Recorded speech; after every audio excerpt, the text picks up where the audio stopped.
Don't wait for your life to happen. Don't wait for somebody to just give you that donut, that big breakthrough, that big opportunity. Just go and take it.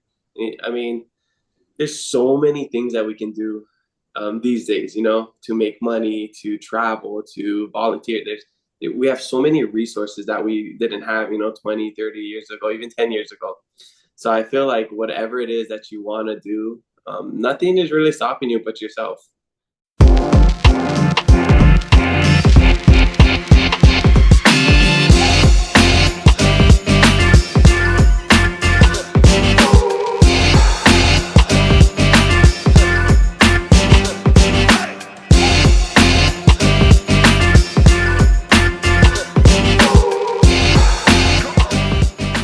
Everyone, I am Melissa Forziat of Take the Doughnut, here to help you get inspiration and get donuts.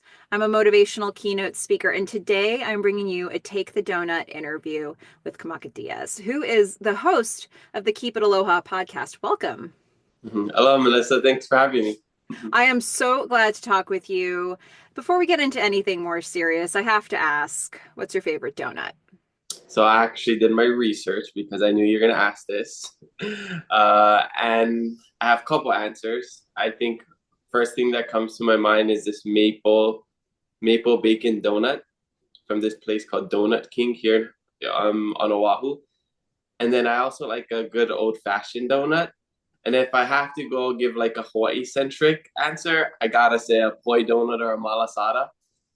So one of those. I don't know what the rankings are, but give me either one of those and I'm happy. Yeah, I mean, I didn't say one favorite, it could be as many favorites as you want. That's so good. And I'm glad we could shout out the Doughnut King and some local Hawaiian donuts. So good. I don't know if I've actually tried a malasada. Oh yeah, well, you got to try one next whenever time you I'm come to Hawaii. Yeah, that's the next move. Well, I said just a little bit about you up front, but tell us more about yourself. What should we know about you?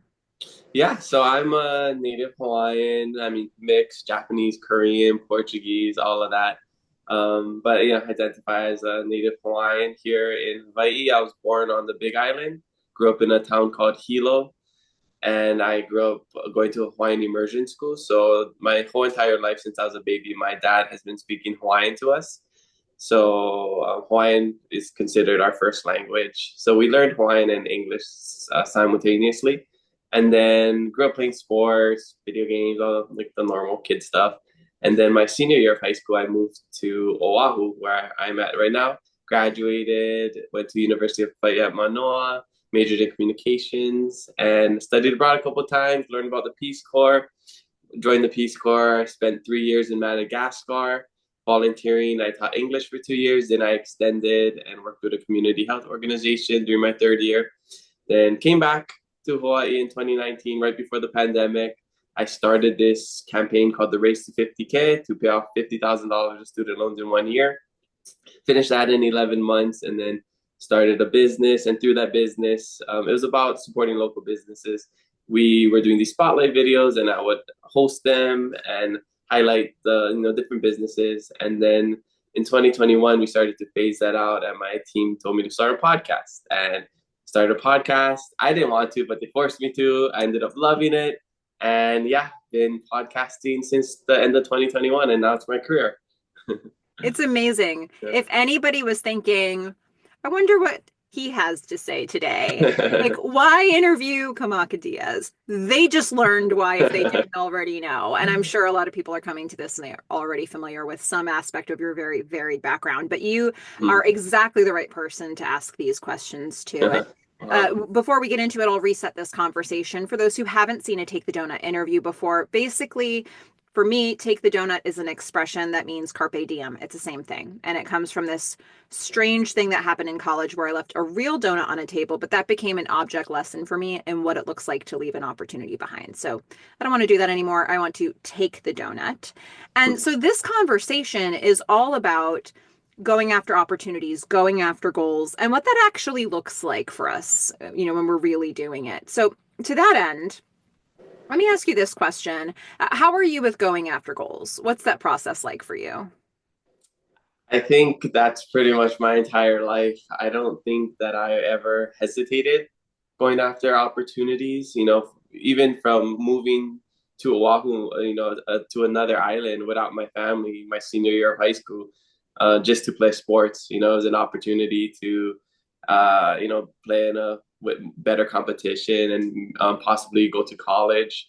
So even from that point on, I think I was always open to the opportunities, and then going to the University of Hawaii and figuring out that I could study abroad, that was another one. Like, wow, when what will I ever get a chance to live in Spain or Argentina? And then learning about the Peace Corps and, thinking, wow, when will I ever get to, go to Africa and volunteer and, all these other things, especially like big challenging goals that I've always been drawn to those, even right now, I finished, I'm recovering from two surgeries on my shoulder and my knee. And during the time I've been recovering, I just decided to gain as much weight as possible, eat as many donuts as I could, uh, and see how much I can lose once I'm healthy and have a really good transformation video. So that's my current challenge in 2025. So I'm always up for the challenge, and I'm definitely somebody who takes the donut. What an interesting task for yourself to gain as much weight as you can so you can lose as much weight as you can. I've Yeah, I not mean, heard this process before. This is very exciting. I figure since I can't work out or nothing, and there's not going to be another point in my life where I could, get as big as I am right now. So I just figured, let's see how my body reacts and let's challenge myself. It's a really interesting psychological way to manage a recovery process because I've been injured for a sport as well, and I know what that feels like of just like you feel like, especially when you're doing a sport, it feels like you're atrophying and you're losing everything, and to have made that an actual part of your process is kind of a cool thing psychologically, actually, because then you can't get down on yourself. It's like, no, this was the plan, and Yeah, then I'm going to be exactly. fine. Yeah. Really interesting. Okay, I like this idea. Well, okay, so, and I think we could tell this even from when you were sharing, when I said tell me more about yourself, and you had this amazing list of things you've done. I think, yes, you go after goals. That is the thing that you do. So I'm wondering for you if you have a really big goal, and if you ever have moments where your energy or your spirit is kind of waning with that, how do you stay motivated? What do you do to get your spirits up? um, I don't know, I'm a pretty self-motivated person, and I think for me, it's just about finding a good routine. I think that's like the biggest part for me is once I can kind of start a routine, I'm really good at staying consistent with it. So I don't have mornings where I'm like, oh, I don't want to do this. I'm just like, I have to do this. This is part of my lifestyle. It's the same idea of like going on a diet for like a week versus like making it your lifestyle. For me, I like to make it my lifestyle, which helps me, hold myself accountable. So it's like, um, what was the book I was just reading? Was it Rich Dad Poor Dad or the 4 Hour Work Week, where he was saying like, you don't just read a book to, just to read a book. You want to become a reader. That's the goal. So for me, it's always to become what I am doing, and I think that helps me continue to wake up every day. Same with like, um, let's say my physical therapy. I'm like, okay, if I treat this as like a job, I put it into my calendar, like every morning I have to do physical therapy because I'm not just somebody who's injured trying to get better. I'm an athlete trying to perform at a high level. So this is the kind of things that these are the things I'm telling myself to get my mindset right. If that makes sense. It does. I love that Uh, idea of you try to become what you were doing. mm, yeah. I think it's a really interesting distinction to make, and it's something that I'm going to think about a lot actually now. Um, but so, okay, knowing that you stay motivated by yourself, when we go after really big goals, a lot of times obstacles come up, challenges come up. You started to talk about it a little bit in that last answer, but what for you is a brand of challenge that just comes up over and over again? Like no matter what it is you're doing, you're going to have to face down this challenge. I guess maybe like procrastination. for me was a big thing. But then my mindset is so different, and I'm such an optimist where I just like I take it as a strength instead of a weakness, you know. So yeah, it's nothing really gets me down because even in the bad times or when times are hard or I'm tired, I just see it as part of the experience. That's what I told myself the whole time I was in Peace Corps when I had to get appendicitis surgery. You know, I had appendicitis, I had to get it removed. I had all these sicknesses, food poisoning. I'm like, yeah, it sucked, but I just told myself, well, this is just part of the process. You know, this is just part of life. So yeah, I don't really linger on the bad things like that. I just see it as it's just part of life. You know, being tired, come working maybe 14 hours a day some days, but then the next day I only have to work 2 hours. I can relax. So to me, it's seasonal. It's just part of the journey that we're on. So yeah, nothing really like gets me down where I'm like I can't do this. Yeah, I don't know. Even if That's like when cool. when I paid off my student loans, COVID happened.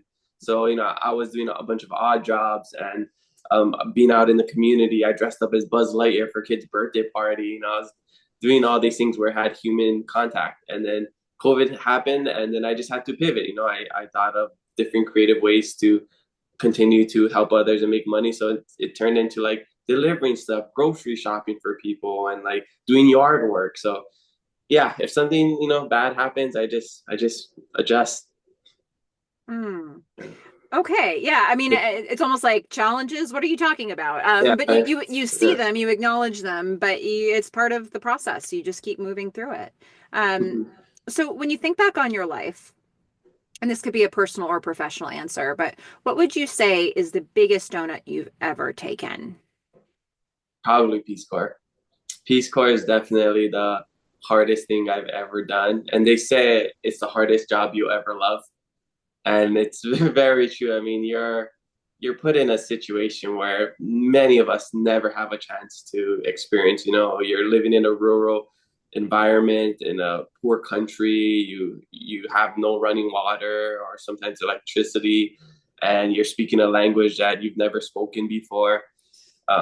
Dealing with all these health problems and safety and security. So that's why after finishing the Peace Corps, I was so confident. I knew that if I could do the Peace Corps, I can do anything in life. Like nothing I do now is going to be harder than the 3 years I spent in Madagascar. Mm. Yeah, I have something in my life that feels like that too. I think sometimes going through a really challenging experience early is actually what gives you the confidence and the strength to keep moving forward. It sounds like that happened for you. Mm-hmm. Um, is there a donut that you're taking right now? What's in progress? I just gotta say my health. That's something that I've always struggled with because as an athlete growing up playing all these sports, I was always injured, and I'm so stubborn too, where I don't necessarily take the proper time to get healthy. And I'm sure I mean, you're a gymnast growing up, right? So I'm sure you dealt with things throughout your whole career, and you just pushed through it because you're always supposed to feel a little bit pain. We're never 100%. So for me, I would always push through it, and over the last year, I that's why I just said, hey, I'm for the first time, I'm not going to do anything. I'm going to let my body recover. I'm going to figure out what's wrong. I'm going to get it all healed, and now I'm going to get healthy. And it's a struggle. It's a struggle to not be active after being active for 30 years of your life. Um, so that's a mental game for me.